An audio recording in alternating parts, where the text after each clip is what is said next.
In this video, we'll look at determining when arguments are valid.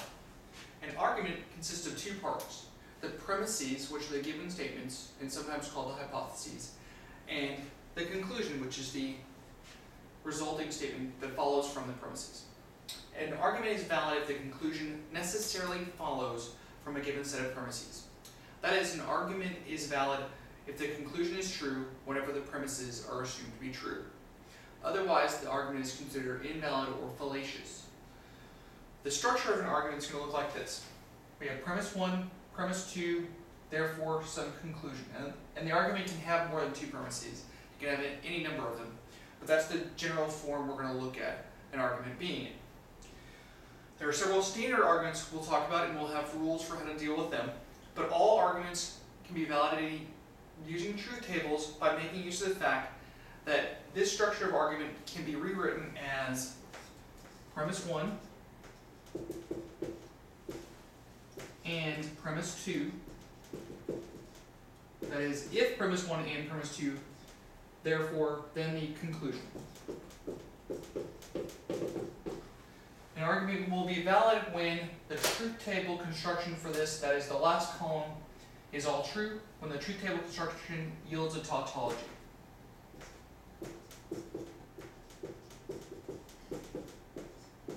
It's invalid otherwise. In this example, we're asked to determine if the following arguments are valid. In A, the argument says, if aliens have invaded, then we're doomed. Aliens have invaded, therefore we're doomed. To do this problem, we're going to break this up into several parts. First, we want to call aliens have invaded, which is a simple statement. We'll call that P.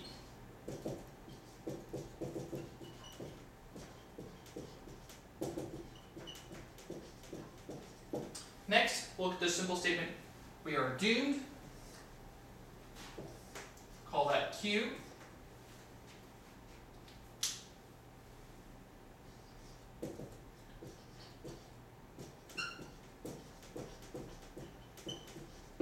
Having done that, we should see that we can structure this argument as premise 1. The first statement, in fact, here is if P then Q. Premise 2, aliens have invaded, that was Q. I'm sorry, that's P. And our conclusion was Q. Now, to reiterate, this is frequently how arguments will be structured. They'll have an initial statement, which is our first premise, a second statement, our second premise, and however many premises we'll have until we get to the last statement, therefore, in this case we are doomed, which will frequently say something like therefore or thus, indicating that it's our conclusion. Important to notice with this structure is the fact that while we did have the conclusion here at the end, strictly speaking, the conclusion doesn't have to be the last statement. It will be in almost all of the arguments we'll look at, but that need not be the case. Next, what we're going to do on this example is we're going to make a truth table to determine if this argument is valid. To determine if the argument in part A is valid, we need to consider the statement given by the quantity if P then Q and P, that is if P then Q and P then Q, and whether that yields a tautology. So I've set up my truth table with P and Q here. Going across, I can see that I can do the if P then Q part by itself. That will be, in my terminology, if 1 and 2 in column 3. If 1 and 2, well, it's true, then false in row 2. That'll be false, and it's true otherwise. Now I can do this part and P. That'll be column 3 and 1. The and rule asks me to look for where they're both true. That's in row 1. It's true there and false otherwise. This is all in column 4, so it should be if column 4, then column 2 as my last column here in the truth table. If 4 then 2, I'm looking for where column 4 is true. That's only right here. And column 2 is false. That never occurs. So the entire column should be true. Since this entire column is true, the argument is valid. Again, this argument is valid.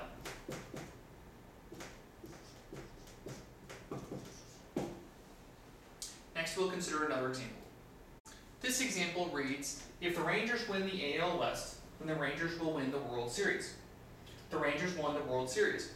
Therefore, the Rangers won the AL West. Let's break this down here. Let's call the Rangers winner won the AL West. We'll call that P. Then the Rangers will win the World Series. We'll call this Q. That gives premise 1 as if P then Q. And premise 2 here, the Rangers won the World Series. That should be Q. Therefore, the conclusion we draw here, Rangers won the AL West, is P.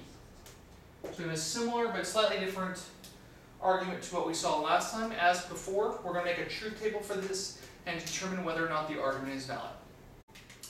In this example, we need to consider whether or not the statement, if the quantity, if P then Q and Q, then P, is a tautology or not.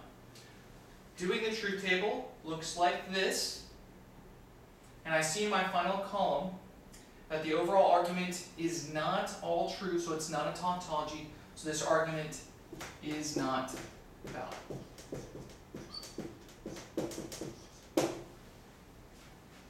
Let's look at another example. In this example, we want to consider the argument, if Karen graduates from college, then she'll be a success. Karen is not a success, therefore Karen did not graduate from college. Here, let's choose Karen graduates from college as P. Karen will be a success as Q. This will make premise 1, if P then Q. And premise 2 should be Karen is not a success. That's not Q. Therefore, Karen did not graduate from college. That would be not P, the negation of P. Next, we'll look at a truth table that will help us determine whether or not this argument is valid. Continuing with this example, we see that the argument we need to consider, that is the statement we need to consider, is the statement if the quantity, if P then Q and not Q, then not P. Putting together the truth table for this example, we see that indeed the final column is all true. So this statement is a tautology and the argument is valid.